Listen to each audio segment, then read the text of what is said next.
যে লোকটা নিজে একটা দেশের নাগরিক হওয়া সত্ত্বেও আরেকটা দেশের নাগরিকত্ব নেয়, আমি নিশ্চিতভাবে বলতে পারি তার মধ্যে দেশপ্রেম ওই পর্যায়ে নাই। এই লোকগুলিকে এনে ভাড়া করে আইনা আমার দেশ কেমন করে চলবো, এটা আলী রিয়াজ সাহেব ঠিক করে দিব?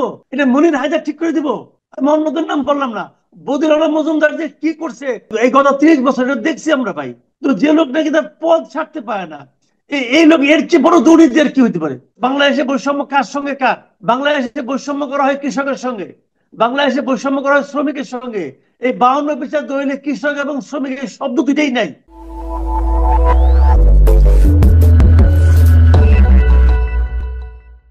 আসসালামু আলাইকুম। সুপ্রিয় দর্শক, স্বাগত জানাচ্ছি কথার পিঠে কথা অনুষ্ঠানে। আমি মুস্তফা ফিরোজ এবং আমার অপর প্রান্তে যুক্ত আছেন সিনিয়র সাংবাদিক মাসুদ কামাল। মাসুদ কামাল, হঠাৎ কি হলো জামাত আর এনসিপির মধ্যে এত দহরম মহরম? হঠাৎ করে সেটা কি ভেঙে গেল? আমার কাছে যেটা মনে হয়, এটা আসলে এনসিপির একটা, আমি মনে করি যে এনসিপির দিক থেকে একটা আহ, ভালো রাজনৈতিক পদক্ষেপ, এটা আমার মনে হয়। আমার ব্যাখ্যাটা হলো এরকম। দেখেন, এনসিপি কিন্তু একটা বিপুল সম্ভাবনা নিয়ে যাত্রা শুরু করেছিল। দেশের অনেক মানুষের মতো আমি নিজেও কিন্তু এনসিপির উপর খুব ভরসা করেছিলাম। আমি ভেবেছিলাম যে গতানুগতিক রাজনীতির বিপরীতে হয়তো আমরা একটা নতুন চিন্তা ভাবনার দল পাবো। তাদের প্রথম যে রাজনৈতিক পদক্ষেপ, প্রথম যে রাজনৈতিক কর্মকাণ্ড, সেটাই ছিল খুব বেশি গতানুগতিক এবং সন্দেহযুক্ত। কোথা থেকে এত টাকা পাইলো, কিভাবে কি করলো, এই সমস্ত প্রশ্ন কিন্তু উঠতে শুরু করেছিল। এবং আমি নিজেও মানে নানা রকম প্রশ্ন করেছিলাম। এবং তারা ওই গড্ডালিকা প্রবাহে গা ভাসালো। এবং ভাসানোর পর তাদের বিরুদ্ধে দুই তিনটা বদনাম খুব তীব্র হয়ে গেল। একটা বদনাম ছিল তাদের কতিপয় নেতা রাতারাতি আপনার মানে অর্থনৈতিক অবস্থা পরিবর্তনের একটা দৃশ্যমান একটা চেঞ্জ আমরা তাদের কথাবার্তা, চাল চলন, গাড়ি টাড়ি, পোশাক আশাকে আমরা দেখতে শুরু করলাম। এটা নিয়ে মানুষের মনে কিন্তু খুব সন্দেহ জাগলো এবং এটা নিয়ে তারা বেশ একটা ধাক্কা খেলো বলে আমি মনে করি। পুরো রাজনৈতিক দলটাই ওই দু একজন নেতার কারণে কিন্তু অনেক পিছিয়ে গেল। দ্বিতীয়ত, তাদের বিরুদ্ধে আরেকটা জিনিস উঠতে শুরু করলো, সেটা হলো এটা একটা কিংস পার্টি। হুম, হুম, এবং কিংস পার্টি এই এটা এত ভাবে ছড়িয়ে গেল, সবাই মনে করলো এটা বুঝি ডক্টর ইউনূসেরই দল। হুম, এবং হুম। এটাও তাদেরকে একদম পিছিয়ে দিল। পিছাইতে আচ্ছা, পিছাইতে এমন হলো যে প্রথম ভাবা হচ্ছিল তারা 10টা আসন পাবে কিনা, এখন ভাবা হচ্ছে তারা একটা আসনও পাবে কিনা। মাঝখানে হুম, আমি হুম। তো একবার কিছুটা বলেছিলাম যে তারা যদি একটা আসনে জামানত রক্ষা করতে পারে, সেটাই হবে তাদের সবচেয়ে বড় সাফল্য। আমার কাছে এটা মনে হয়েছিল। তো হুম। এই অবস্থায় তাদের কিন্তু এখন তারা নিজেরাও বুঝতে পারে যে সারা দেশে না, বিএনপি যদি আসন ভোটের ছেড়ে দেয় তাহলে সে সংখ্যা থাকবে কেন? কে আসন ছেড়ে দিবে। বিএনপি যদি 10টা আসন ছেড়ে দেয়, যদি ছেড়ে দেয়, সে 10টা আসনে তারা কি ধানের শীষ দিয়ে নির্বাচন করবে? ধানের শীষ নিয়ে। নাকি তার এখন তো নতুন যে নিয়মটা হতে যাচ্ছে, এখানে তো যার যার প্রতীক দিয়ে নির্বাচন করতে হবে। যদি সেটা হয় তাহলে না, তো এনসিপির জন্য আলাদা হবে, কারণ এনসিপি তো গণ অভ্যুত্থানের দল। তারা বলবে যে আমাদের জন্য ওইটা ইয়ে করা হোক। তো আমার বিবেচনায় তারা কোনো আসন পেতে যাচ্ছে না। আচ্ছা, আচ্ছা। এখন আমার ধারণা যেটা আমি যেটা যেটা আমি পজিটিভলি ভাবছি আর কি, যে তারা হয়তো বুঝেছে যে এইবারে নির্বাচনের রাজনীতিতে তাদের কোনো আসলে আশা নাই। সেক্ষেত্রে তারা কি আচ্ছা। করবে? তারা সেক্ষেত্রে কি করবে? সেক্ষেত্রে তারা এখন চিন্তা করছে, তাহলে আমাদের এখন তাদের বদনাম তো অনেকগুলো। এক নম্বর বদনাম হলো তারা চান্স পাইয়া আজান দিয়ে দুর্নীতি শুরু করছে, মাল কামানো শুরু করছে। হুম, দ্বিতীয় হুম, বদনাম হলো তারা কিংস পার্টি।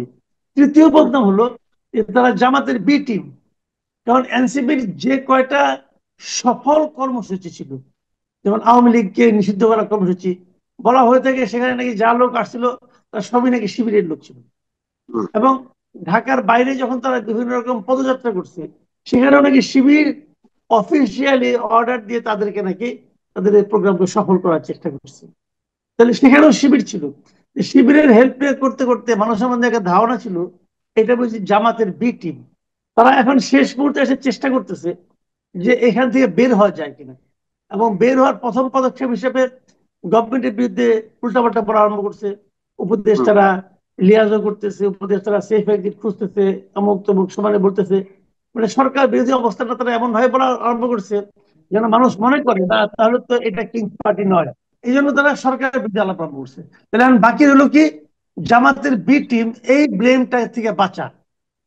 এই জন্য এখন তারা জামাতের বিরুদ্ধে বলা আরম্ভ করছে। কারণ যেই জিনিস সেটা বলতেছে, এটা বলতে জামাতের কোনো ক্ষতি হবে না, কিন্তু হুম। এতে কিন্তু জামাতের কোনো ক্ষতি হবে না। মাঝখান থেকে লাভ যেটা হবে, যে ওরা যে আসলে কারো বি টিম না, অথবা কারো না পোষ্যপুত্র না, এটা তারা প্রমাণ করার চেষ্টা করতেছে যে আমরা নিজেরাই একটা পলিটিক্যাল পার্টি।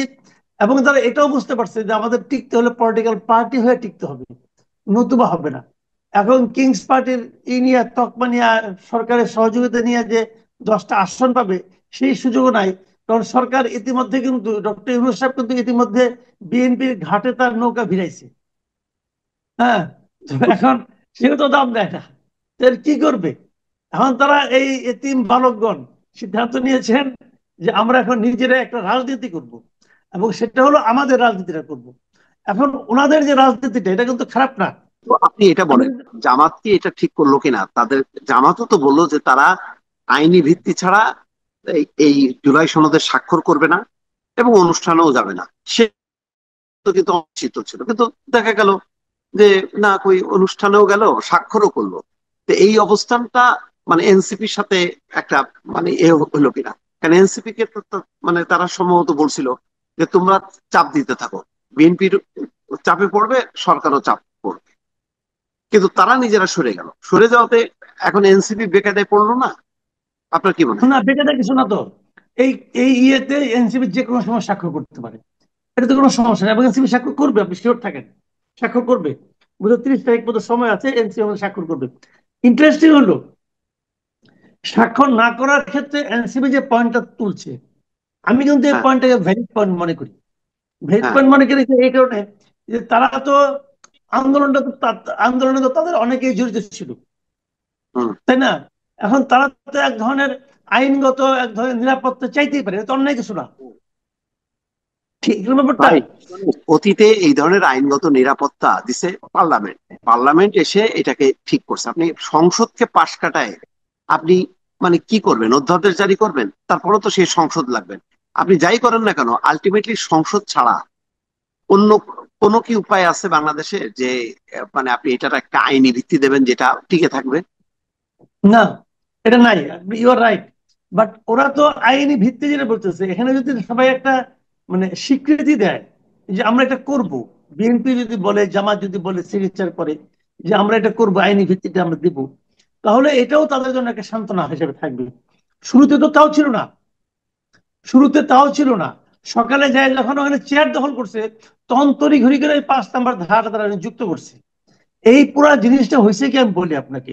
আমি শুরু থেকে একটা কথা বলে আসতেছিলাম, সেটা হলো এই যে আপনার সংস্কার কমিশন যেটা হয়েছে, যে কটা সংস্কার কমিশন হয়েছে, একটাও কাজের কমিশন হয় নাই।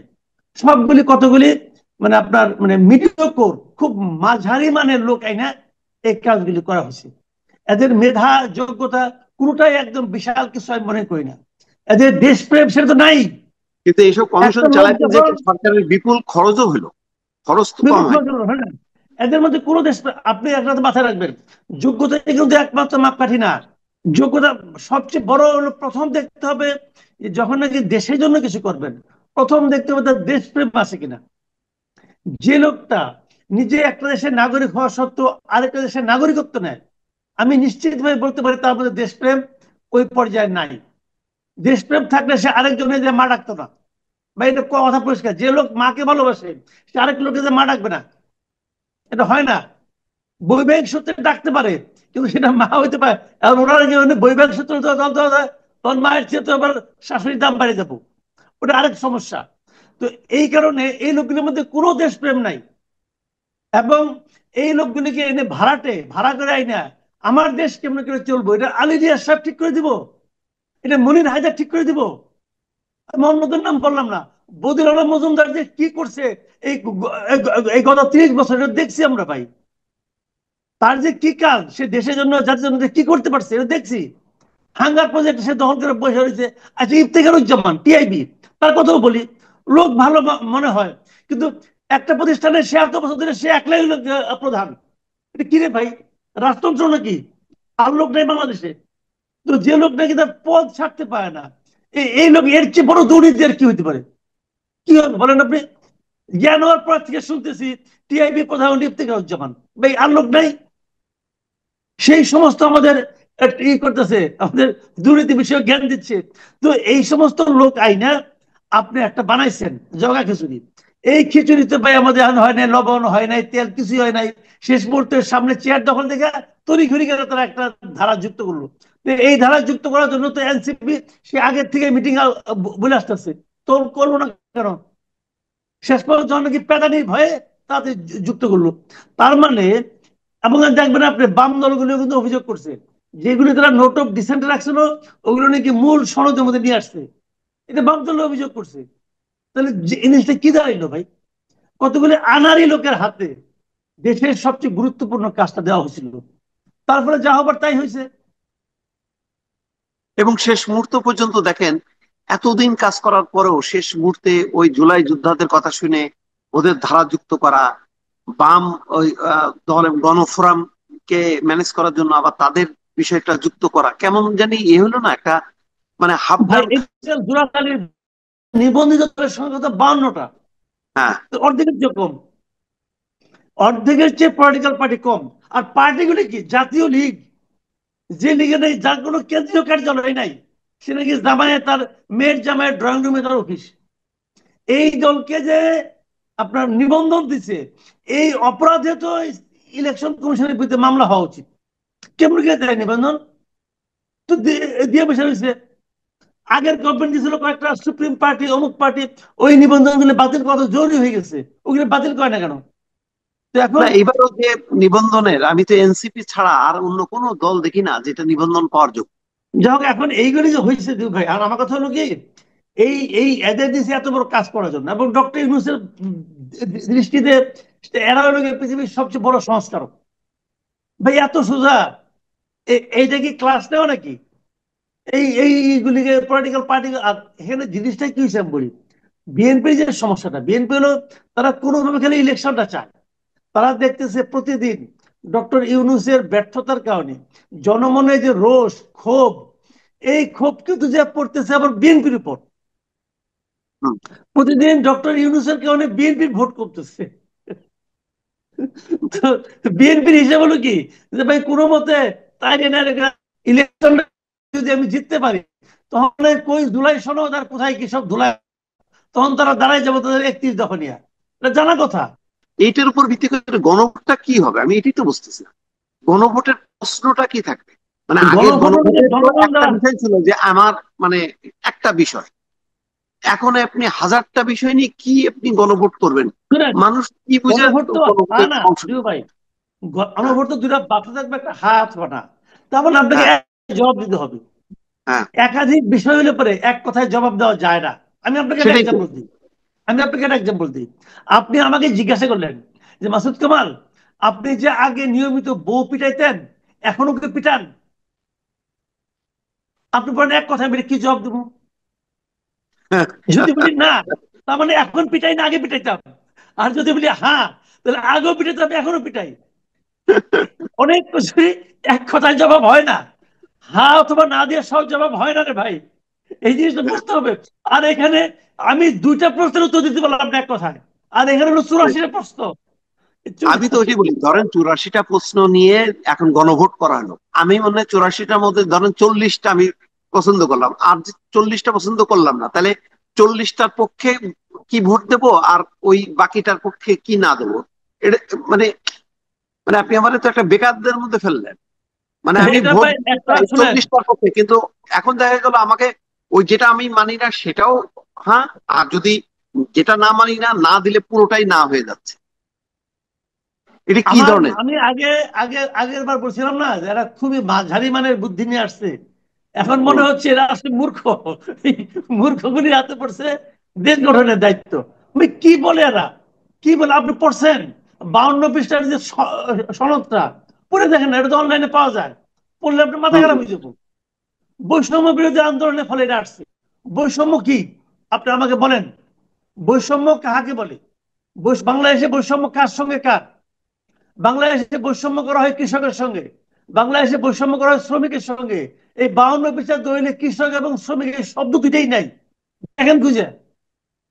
এরা করে বৈষম্য দূর, থাকে আমেরিকায়, আমেরিকা বসে থাকে নিয়ে বাংলাদেশ শেখায়। ভাই এদের পিটাইয়া দেশ থেকে বের করা উচিত এখন আমি মনে করি।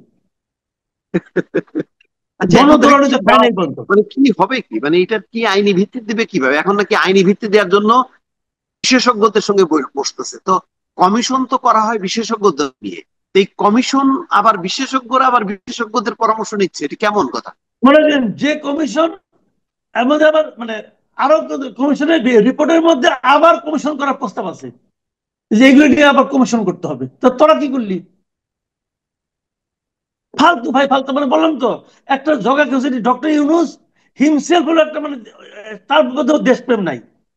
বড় বড় ডায়লগ মারছে না, দেখবেন উনি হলো, আমি ওনাকে তো বলি উনি হলো কথার ফেরিওয়ালা, বুঝছেন না? কথা বলে, কিন্তু ভাব খারাপ কথার বোঝে না। ফেরিওয়ালাও যে বিশ্ববিদ্যালয় শিক্ষক নেটওয়ার্ক বলতেছে যে অন্তঃসার শূন্য, তার এই বক্তব্য, লাস্টের যে বক্তব্যটা জুলাই সনদকে সামনে রেখে যে বক্তব্য দিছে, এর মধ্যে অপ্রাসঙ্গিক বিষয়। মানে যাইতেই পারে না। এবং সে বলতেছে টাকা কোনো সমস্যা না, বিশ্বের কাছে আমরা যাব না, বিশ্ব আমাদের কাছে আসবে। গত 1 বছরে বিশ্বের কে আসছিল আপনার কাছে? বঙ্গোপসাগর আর সিঙ্গাপুরের গল্প, এটা তো শেখ হাসিনার কাছে অনেক শুনছি আমরা। মাঝখান থেকে পোর্টটা দিয়ে দিল। এই হলো অবস্থা, আর কি বলবেন। আচ্ছা, আমরা মোটামুটি আলোচনাটা করলাম। আর জানি না দর্শক আমাদের এই আলোচনা আপনাদের ভালো লাগছে কিনা। আমরা যেটা বুঝি, আমি ব্যক্তিগতভাবে খুবই কম বিদ্যার মানুষ, যেভাবে বুঝি সেভাবেই বলি। সুতরাং আপনারা যদি বেশি জানেন তাহলে আপনারা মতামত দিয়েন।